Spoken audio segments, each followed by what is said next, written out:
Hello सभी साथियों को नमस्कार। Welcome to all of you on my YouTube platform. Lucknow university BEd semester examination जल्दी ही स्टार्ट होने वाले हैं। बीएड थर्ड सेमेस्टर के इम्पोर्टेंट क्वेश्चंस के फर्स्ट पेपर और सेकेंड पेपर की वीडियोस आपको पहले ही दी जा चुकी है। आज हम लोग बात करेंगे बीएड थर्ड सेमेस्टर के paper third guidance and counselling के मोस्ट इम्पॉर्टेंट क्वेश्चंस पर। बीएड थर्ड सेमेस्टर में जो थ्योरेटिकल पेपर होंगे वो केवल 3 ही पेपर होंगे, first paper, second paper and third paper. तो फर्स्ट एंड सेकेंड पेपर से रिलेटेड इंपॉर्टेंट क्वेश्चंस की वीडियो मैं आपको पहले दे चुका हूँ। आज थर्ड पेपर से रिलेटेड इंपॉर्टेंट क्वेश्चंस पर बात करेंगे। चलिए स्टार्ट करते हैं। Question number 1, discuss in detail the nature of guidance, what is the need of guidance services in school, explain the types of guidance. निर्देशन के स्वरूप को विस्तार से चर्चा कीजिए। विद्यालयों में निर्देशन सेवाओं की क्या आवश्यकता है, निर्देशन के विभिन्न प्रकारों को समझाइए। ये क्वेश्चन लगभग पेपर में हर साल आता है। ठीक से इस टॉपिक को तैयार कर लीजिएगा, क्योंकि ये मान के चलिए कि आपको एक पेपर में मतलब एक क्वेश्चन में कम से कम 4 से 5 पेज तो लिखना ही है। सबसे ज़्यादा इम्पोर्टेंट बात जो हमें आपको बतानी है वो ये है कि जो भी आप क्वेश्चन कंप्लीट करें, कम से कम एक क्वेश्चन में एक फ्लो चार्ट ज़रूर बनाएं। विदाउट फ्लो चार्ट कोई भी क्वेश्चन अटेम्प्ट ना करें। फ्लो चार्ट से आपको बेनिफिट भी होगा कि आपको लिखना कम पड़ेगा, जबकि आपका कंटेंट ठीक ठाक तैयार हो जाएगा। तो आप हर एक क्वेश्चन में फ्लो चार्ट ज़रूर बना लें। फ्लो चार्ट बनाने की प्रैक्टिस आप अपने घर पे भी पहले से ही कर सकते हैं। इस बार आपको इम्पॉर्टेंट क्वेश्चंस की वीडियोस काफ़ी पहले ही मिल जा रही हैं। तो आप कल भी मैंने कहा था कि आप सब इन सब क्वेश्चंस को लिख कर देख लीजिए, प्रैक्टिस कर लीजिए। पर्याप्त टाइम है आपके पास, और मैं आपसे वादा करता हूं कि केवल इन्हीं क्वेश्चंस को आप प्रैक्टिस कर लीजिए। पेपर में 10 क्वेश्चन आने हैं। मैं भी आपको इम्पोर्टेंट क्वेश्चंस में केवल 10 ही क्वेश्चन दे रहा हूं। हर पेपर में मैंने 10 ही क्वेश्चन दिए हैं, और मेरा वादा है कि आपको 10 में 5 क्वेश्चन करने होते हैं। आपको कम से कम 7 या 8 क्वेश्चन बिल्कुल सेम पेपर में देखने को मिलेंगे। तीनों पेपर्स में आपको कम से कम 7 से 8 क्वेश्चन, बल्कि कह सकता हूँ 10 में 10 क्वेश्चन भी आपको पेपर में देखने को मिल सकते हैं। जिन बच्चों ने लास्ट वीडियो यानी सेकेंड और फर्स्ट सेमेस्टर की वीडियोस को देखा था, उनको ये बात पता है कि वीडियो से कितना इम्पोर्टेंट क्वेश्चन मिल जाता है।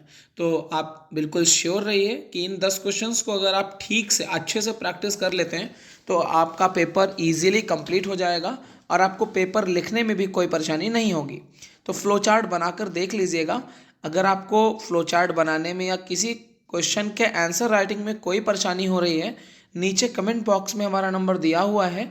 आप कमेंट बॉक्स में कमेंट करके ज़रूर मुझे बताएं कि आपको क्या प्रॉब्लम हो रही है। बीएड की कॉपी कैसे लिखें, अगला वीडियो हमारा इस पर होगा। आज आपके थर्ड पेपर को हम कंप्लीट कर रहे हैं, तो अब नेक्स्ट वीडियो में इसके लिए बनाऊंगा कि आप बीएड की कॉपी कैसे लिखें। बच्चों की बड़े प्रॉब्लम्स आ रही हैं, बच्चे बड़े क्वेरी कर रहे हैं कि सर कॉपी कैसे फिल करें, क्योंकि 3 घंटे लिखते नहीं हैं, और अब पेपर में 3 घंटे लिखना पड़ रहा है, तो कंटिन्यूअस 3 घंटे लिखना थोड़ा मुश्किल होता है। तो कॉपी कैसे फिल करें, इसके लिए मैं आपसे अगले वीडियो में बात करूंगा, और आपको इंपॉर्टेंट बातें बताऊंगा कि आप अपनी आंसर राइटिंग कैसे करें। सबसे ज़्यादा जो मोस्ट इंपॉर्टेंट बात है वो है how to present your answer. आप अपने आंसर को कैसे प्रेजेंट करें। जितना अट्रैक्टिव आपका आंसर होगा, आपको मार्क्स भी उतने ही अच्छे मिलेंगे। तो आप अपने क्वेश्चन को कैसे लिखें, कैसे आंसर राइटिंग आपकी बेहतर हो, इसके लिए हम नेक्स्ट वीडियो में बात करेंगे। चलिए बात करते हैं क्वेश्चन नंबर 2 पे। Define counselling, discuss the principles and procedure of counselling, discuss the role of a counsellor in counselling process. परामर्श को परिभाषित कीजिए। परामर्श के सिद्धांतों और प्रक्रिया पर चर्चा कीजिए। परामर्श प्रक्रिया में परामर्शदाता की भूमिका की चर्चा कीजिए। पेपर में ये क्वेश्चन 2 पार्ट में अलग अलग भी हो सकता है और एक में भी हो सकता है। आप इन क्वेश्चंस को ठीक से तैयार करिएगा। Question number 3, define educational guidance, what are the objectives and functions of educational guidance at the various level of education। शैक्षिक निर्देशन को परिभाषित कीजिए। शिक्षा के विभिन्न स्तरों पर शैक्षिक मार्गदर्शन के उद्देश्य और कार्य क्या हैं, इसको समझाइए। Question number next 4, what is the difference between educational and vocational guidance. बहुत इंपॉर्टेंट क्वेश्चन है। कल भी मैंने कहा था और परसों की वीडियो में मैंने कहा था कि जो भी डिफरेंशिएशन करने के लिए आएंगे, फर्स्ट ऑफ ऑल आप एक्सप्लेन करेंगे, देन आप बेसिस वाइज यानी पॉइंट वाइज एक्सप्लेनेशन करेंगे। नेक्स्ट पॉइंट नंबर 5 यानी question number 5, discuss in detail the objectives of guidance at the various levels of education of an individual. किसी व्यक्ति की शिक्षा के विभिन्न स्तरों पर निर्देशन के मूल्यों की विस्तार से चर्चा कीजिए। Next question number 6, what are the various guidance services, describe remedial services in detail. विभिन्न मार्गदर्शन सेवाएं क्या हैं, उपचारात्मक सेवाओं का विस्तार से वर्णन कीजिए। इन सारे क्वेश्चंस को आप ठीक से एक्सप्लेन करिएगा और इसमें ऐसे क्वेश्चंस में फ्लो चार्ट का होना बहुत ज़रूरी है। विदाउट फ्लो चार्ट अगर आपने इस टाइप के क्वेश्चंस को एक्सप्लेन किया तो आपको बहुत बेहतर मार्क्स नहीं मिलेंगे। तो आप फ्लो चार्ट की मैक्सिमम से मैक्सिमम प्रैक्टिस करिएगा।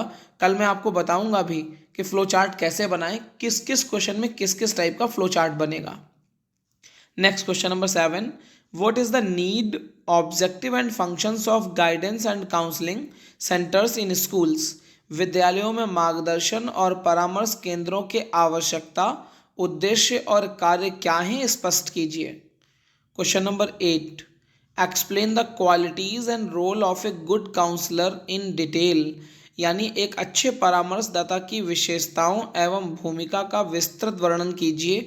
ये क्वेश्चन सिंगल अगर आपके पेपर में आता है तो आपको पहले first of all counsellor define करना है कि क्या होता है, काउंसलिंग सिस्टम को बेहतर बनाने के लिए क्या क्या प्रयास किए जा सकते हैं, और एक अच्छे काउंसलर के क्या रोल्स होते हैं और उसमें क्या क्या बेहतर क्वालिटीज़ होनी चाहिए। ये बहुत इंपॉर्टेंट है, आपकी प्रैक्टिकल लाइफ के लिए बहुत इंपॉर्टेंट है कि अगर आपकी काउंसलिंग बेहतर तरीके से हो जाए तो आप वो जो कुछ भी करना चाहते हैं आप इजीली कर सकते हैं। आप अपनी खुद की भी काउंसलिंग कीजिए कि आप क्या करना चाह रहे हैं और आप क्या कर रहे हैं। जब तक आप खुद की भी काउंसलिंग नहीं करेंगे आप बेहतर नहीं कर सकते। तो ये क्वेश्चन बहुत इंपॉर्टेंट है, इसको सबसे पहले डिफाइन करिएगा कि काउंसलर क्या होता है, गुड काउंसलर बनने के लिए क्या क्या चीज़ों की ज़रूरत होती है, गुड काउंसलर के क्या रोल हैं, और गुड काउंसलर होने के लिए किन क्वालिटीज़ का होना ज़रूरी है। Next question number 9, what are the standardised tools and techniques of guidance and counselling, discuss intelligence test. निर्देशन एवं परामर्श के मानकीकृत उपकरण एवं प्रविधियाँ क्या हैं, बुद्धि परीक्षण की विवेचना कीजिए। तो यहाँ पर आपसे पूछा गया है standardised tools and techniques of guidance, यानी गाइडेंस की जो मानकीकरण उपकरण हैं यानी जो तकनीकी प्रविधियाँ हैं उसके बारे में इन पर आपको बात करनी है। तो फर्स्ट ऑफ ऑल आपको ऐसे क्वेश्चन में डिफाइन करना होगा गाइडेंस, इसके बाद आप डिफाइन करेंगे काउंसलिंग, फिर आप डिफाइन करेंगे टेक्निक्स ऑफ गाइडेंस यानी गाइडेंस की क्या क्या टेक्निक्स हो सकती हैं और इसके स्टैंडर्डाइज्ड टूल्स क्या क्या हैं। आफ्टर दैट आपको इसमें डिफाइन करना है इंटेलिजेंस टेस्ट क्या होता है, ये टेस्ट कैसे होते हैं, इन टेस्ट को करने के लिए किन किन उपकरणों की यानी किन किन टूल्स की ज़रूरत होती है। नेक्स्ट क्वेश्चन नंबर 10, ऐसे क्वेश्चन शॉर्ट नोट में भी आ सकते हैं और सिंगल क्वेश्चन भी आ सकते हैं। तो आपको इन टॉपिक्स को एक्सप्लेनेशन के मोड में पढ़ना है कि ये टॉपिक्स क्या हैं। नेक्स्ट राइट ए short note. Number 1, follow up services यानी अनुवर्ती सेवाओं से आप क्या समझते हैं, स्पष्ट कीजिए। फॉलो अप सर्विसेज का मतलब होता है कि ऐसी सर्विसेज जो कोई भी काम कंप्लीट होने के बाद की जाती हैं उनको कहा जाता है अनुवर्ती सेवाएं, और अगर कोई भी काम करने से पहले कोई सर्विसेज दी जा रही हैं तो उनको हिंदी में कहा जाता है पूर्ववर्ती सेवाएं। नेक्स्ट ओरिएंटेशन सर्विसेज, ये भी क्वेश्चन कई बार पेपर में आ चुका है और इस बार भी आने की पूरी उम्मीद है। अभिविन्यास अथवा अनुस्थापन सेवा किसे कहते हैं, समझाइए। नेक्स्ट है प्रॉफिट और लॉस ऑफ डायरेक्टिव काउंसलिंग यानी निर्देशात्मक परामर्श के लाभ और हानियों को स्पष्ट करना है। यहाँ पर फर्स्ट ऑफ ऑल ऐसे क्वेश्चन में आपको काउंसलिंग को डिफाइन करना होगा। काउंसलिंग को डिफाइन करने के बाद आप डिफाइन करेंगे डायरेक्टिव काउंसलिंग क्या होती है, और डायरेक्टिव काउंसलिंग के बाद आप एक्सप्लेन करेंगे। अगर ऐसा क्वेश्चन सिंगल आता है तो फर्स्ट ऑफ ऑल आपने काउंसलिंग को डिफाइन कर दिया, काउंसलिंग के बाद आपने डायरेक्टिव को डिफाइन कर दिया, और इसके बाद अब यहाँ पर डायरेक्टिव काउंसलिंग के प्रॉफिट एंड लॉस के बारे में बात करनी है। तो यहाँ पर डायरेक्टिव काउंसलिंग के प्रॉफिट और लॉस से रिलेटेड आप एक फ्लो चार्ट बनाएंगे। फ्लो चार्ट आप फर्स्ट ऑफ ऑल दिखा लेंगे, यानी इसके प्रॉफिट और लॉस का एक क्या बनाएंगे, फिगर बनाएंगे, फ्लो चार्ट बनाएंगे और उस फ्लो चार्ट में उन सारे पॉइंट्स को हम लोग नोट आउट करेंगे और उन पॉइंट्स को फिर आगे हम लोग हेडिंग वाइज एक्सप्लेन कर देंगे, तो आपका ठीक ठाक पेज कवर हो जाएगा। Next, counselling for children with special needs, यानी जो विशिष्ट आवश्यकता वाले बच्चे हैं उनके लिए परामर्श की क्या आवश्यकताएं हैं उसको स्पष्ट करना है। तो ऐसे क्वेश्चंस में भी काउंसलिंग को डिफाइन करना है, उसके बाद counselling for special with special needs, ये भी क्वेश्चन पेपर में कई बार आया है। तो इस तरीके से ये 10 क्वेश्चंस मैंने आपको एक्सप्लेन किए हैं और ये 10 क्वेश्चंस बहुत ही ज़्यादा इंपॉर्टेंट हैं। आप इन 10 क्वेश्चंस को पूरे मनोयोग से तैयार कर लीजिए। आप सभी लोगों के पास पर्याप्त टाइम है। आप ये मत सोचिएगा कि जब हमारी डेट शीट आ जाएगी, एडमिट कार्ड आ जाएगा, तब हम लोग अपनी प्रिपरेशन को स्टार्ट करेंगे, बिल्कुल भी नहीं। आपको इस बार समय से सारी चीज़ें मिल गई हैं, आपको सेलेक्टेड आइटम मिल गया है कि अब आपको इतनी ही तैयारी करनी है। तो आप पूरे मन से इन क्वेश्चंस को प्रैक्टिस कर लीजिए, कॉपी में लिख कर देख लीजिए, पूरे टॉपिक्स को क्लियर कर लीजिए, एक बार सारी चीज़ों को मेंटेन कर लीजिए ताकि आप अपने पेपर में किसी भी तरीके से स्ट्रेस में ना हो, आप परेशान ना हो। आपका पेपर 3 घंटे का 3 घंटे से पहले ही कवर हो जाए, ये बिल्कुल एश्योर कर लीजिए कि इस बार आपको सही से तैयारी करके अपने एग्ज़ाम्स को देना है। जिन बच्चों का स्कोर लास्ट टाइम कुछ थोड़ा सा कम रह गया था, कोई बात नहीं, आपको चिंता करने की ज़रूरत नहीं है। बेहतर अपॉर्चुनिटी है थर्ड सेमेस्टर में स्कोर करने के लिए, आप स्कोर कर लीजिए। फोर्थ सेमेस्टर में आपके पास स्कोर करने के लिए बहुत ज़्यादा सब्जेक्ट्स नहीं होंगे क्योंकि वहाँ पर प्रैक्टिकल सब्जेक्ट्स होते हैं, थ्योरेटिकल सब्जेक्ट्स बहुत ज़्यादा नहीं होंगे, इसलिए आप थर्ड सेमेस्टर को स्कोर करिए। और फोर्थ सेमेस्टर में आपके पास फिर चैलेंजेस भी ज़्यादा होंगे। मैंने दोनों वीडियोस में लास्ट के ये डिफाइन किया है कि अब आपके पास फोर्थ सेमेस्टर में बीएड को पढ़ने के लिए बहुत ज़्यादा चैलेंज नहीं होगा, लेकिन अब आपके लिए UP TGT, PGT, KVS, NVS, इन सारे एग्ज़ाम्स पर फोकस करने का मेन टाइम रहेगा क्योंकि उधर जून साइड में आपका फोर्थ सेमेस्टर का एग्ज़ाम होगा और जून साइड में ही ये सारी वनडे एग्जामिनेशन के फॉर्म्स निकलेंगे और आपके एग्जामिनेशंस उस समय लाइन वाइज लाइन लगे होंगे। इसलिए सबसे बड़ा चैलेंज आपको होगा अपने वनडे एग्जामिनेशंस को कंप्लीट आउट करना और उनमें सिलेक्शन लेना। मैं यकीन दिलाता हूं आपको कि अगर आपने जिद कर लिया कि 2025 में हमें अपना किला फतेह करना है तो निश्चित रूप से आप अपने टारगेट को अचीव कर लेंगे। आप बिल्कुल मत घबराइए, पूरे मनोयोग से तैयारी करिए और आप बने रहिए हमारे साथ। हम आपको समय समय पर गाइडेंस करते रहेंगे। टीजीटी, पीजीटी, केवीएस, एनवीएस के लिए भी मेरा गाइडेंस आपके साथ बना रहेगा। बीएड एग्जामिनेशंस के बाद मैं केवीएस पर परमानेंट आपसे डिस्कस करूंगा क्योंकि फर्स्ट ऑफ ऑल केवीएस की ही वैकेंसीज आनी है। यूपी टीजीटी, पीजीटी पे भी हमारा गाइडेंस आपके साथ रहेगा। नीचे आपको डिस्क्रिप्शन बॉक्स में हमारा नंबर दिया गया है, आप उस नंबर को सेव कर लीजिए। हमारे वीडियोस को लाइक, शेयर और सब्सक्राइब ज़रूर कर दीजिए। बेल आइकन को भी प्रेस कर लीजिए ताकि टीजीटी, पीजीटी, केवीएस, एनवीएस जो भी वनडे एग्जामिनेशंस आपसे रिलेटेड होंगे ज़रूर इस यूट्यूब प्लेटफॉर्म पर अपलोड होंगे और मैं आप तक पहुंचने की कोशिश करूंगा।